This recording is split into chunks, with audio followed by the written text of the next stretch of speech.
Good morning, everyone, and welcome to Quick Tip Tuesdays.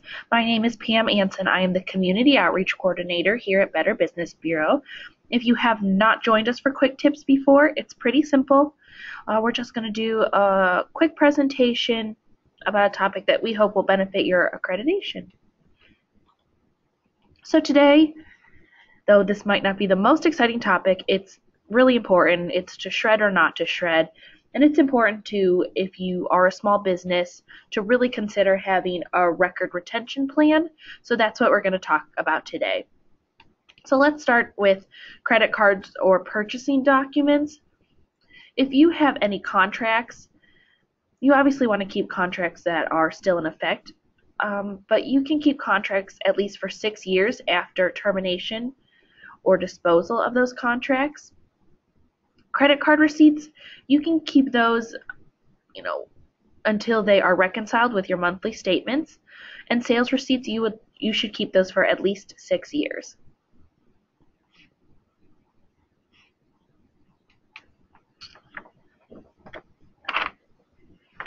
You should keep bank deposits and withdrawal slips once reconciled with your monthly statements. You can dispose of them after that. And you want to keep bank and credit card statements for at least 7 years. And the same goes for canceled checks. You should keep those for at least 7 years.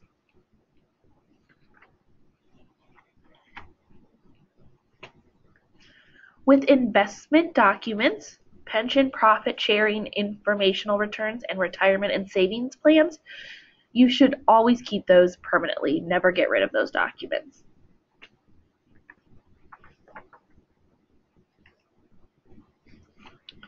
With your insurance documents, you want to keep insurance policies for at least 6 years after the termination of the policy.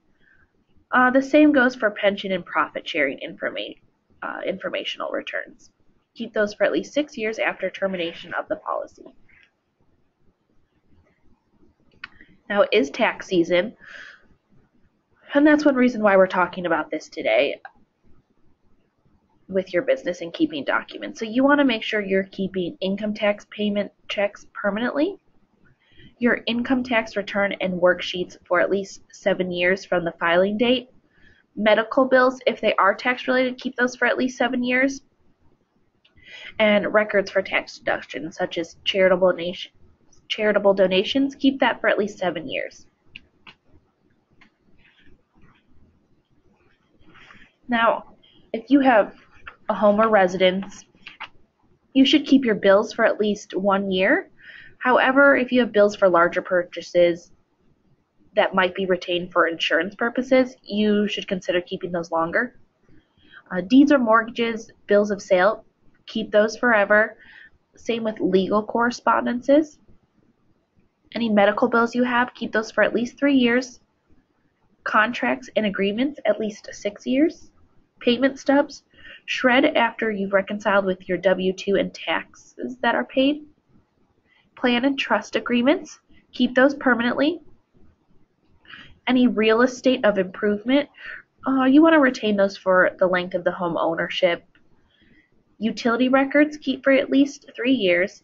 And then your birth certificate, social security cards, marriage license, divorces, passports, educational records, any military service records, you are going to want to keep those permanently. So just a reminder, stop, and you don't want to shred these documents. So any current insurance records or current accident reports or claims that have to do with personally or your business, contracts, mortgages, notes, and leases that are still in effect. Keep any retirement or pensions records that includes the IRA contribution statements, pension or profit sharing information returns, any patents or any patent related paper, same with trademarks and copyrights, property appraisals, any legal and important correspondence, plan and trust agreements, and remember those birth certificates, social security cards, any of those personal information that have your personal identifiable information on it, such as divorce papers, passports, keep those and do not get rid of them, and any other major financial records that you feel are important. And please remember that if you have any doubt with disposing any of these files, make sure that you keep them. Once they're disposed, you can't get them back. And if you are looking for a more complete list, you can visit the IRS website. They have a lot of information about record retention schedules.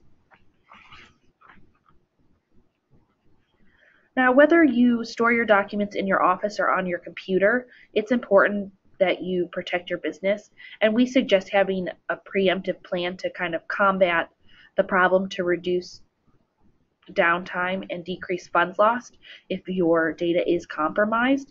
So you want to make sure that there are procedures and how you maybe process payments or file your papers are kind of streamlined. So make sure that you're monitoring any bank accounts that you have and invoices, and allow only a small group of people to authorize purchases or to write payments for invoices. And you want to make sure that you are training your staff to secure information, and as well as how to safely handle and kind of get rid of this kind of sensitive information. And if you're storing your documents digitally, it's important to have a plan to manage and clean out digital data as well. You want to make sure that you are backing up any information on your computer. You want to consider having a backup drive that can be stored away from your computer. And don't forget about your cloud. Information on your cloud should be secured and organized as well. And it's really important to go through your digital data because storing digital data can be very costly. Make sure that you keep your and your employees' computers and softwares updated regularly, and be sure that everyone is creating complex passwords that change regularly. That will help with storing your data. And the best plan of action is to have a plan to protect your accredited business. And really, this point of this quick tip today is to really create a plan to have a record retention plan. It will help organize your business, clear up any office space, and make room for more space in your office, and help keep your business secure. Is there any questions? If you are interested, you can always email me. I do have a list written out if you are interested in a full record retention schedule on a piece of paper if you'd like to share with your staff. You can email me at pam@cleveland.bbb.org. Well, thank you so much for joining me today, and I hope you have a great Tuesday, and I hope to see you next time on Quick Tip Tuesdays.